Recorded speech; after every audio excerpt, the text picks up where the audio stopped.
Hello everyone, welcome to my channel. I hope everyone is having a wonderful day. Before starting the video, please go ahead and hit the subscribe button and give this video a like up. Ask most viewers of The Young and the Restless which character they'd want to have as their closest friend, and they're likely to say Tracy Abbott. She's someone that the audience can relate to, says portrayer Beth Maitland, and that's been true from the very beginning. Believe it or not, the beginning of which she speaks was actually 4 decades ago. That hardly seems possible, right? Laughs Maitland, who considers herself fortunate to have been the only actress to have walked in Tracy's shoes. There's something very special about having a relationship with the viewers which stretches over that many years. As the show this week marks the 40th anniversary of Abbott sisters Tracy and Ashley, Eileen Davidson first appearing in Genoa City, Maitland admits to being gobsmacked by her longevity, especially given the circumstances under which she was hired. They were introducing the Abbotts, she recalls, and they were having a difficult time filling the roles of the sisters. They already had Terry Lester as the original Jack. He'd been there for 3 years, and they loved him, so they wanted to give him a family. Ironically, Maitland was actually working in a casting office at the time while also doing theater, so when an agent saw her in a play, he suggested she'd be perfect for the part of Tracy. "I got a friend to cover the phones for me during my lunch hour," she laughs.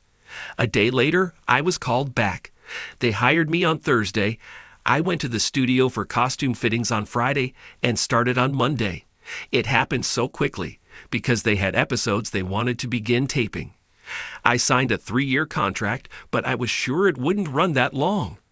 I assumed I would really only be working in the summer storyline they had planned. As it turned out, those 3 years extended to quite a few more. During that time, she's played an awful lot of stories, some of which were easier than others. There were times when things got uncomfortable for me," Maitland admits, especially in the early days. Longtime viewers will recall that as a teen, Tracy was being bullied, especially by Lauren, who back then was the ultimate mean girl. "Everyone is bullied to some degree or another growing up," says Maitland. "It's not easy growing up, no matter what decade you're in. And Tracy was not your ordinary character in that she wasn't a typical soap opera beauty. She was pretty, but she was a real girl, and the audience could see themselves in her."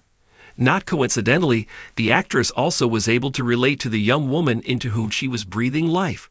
"There were stories that sort of made me personally vulnerable, and viewers would lift me up," she reflects. And that continues to this day, including when it comes to the sometimes ugly world of social media. "I don't have to lift a finger. My fans will go after a person and ask, 'How dare you say something insulting like that?' I'm constantly surprised and so moved that people connect with this woman who is just a character on TV, but is someone they can..."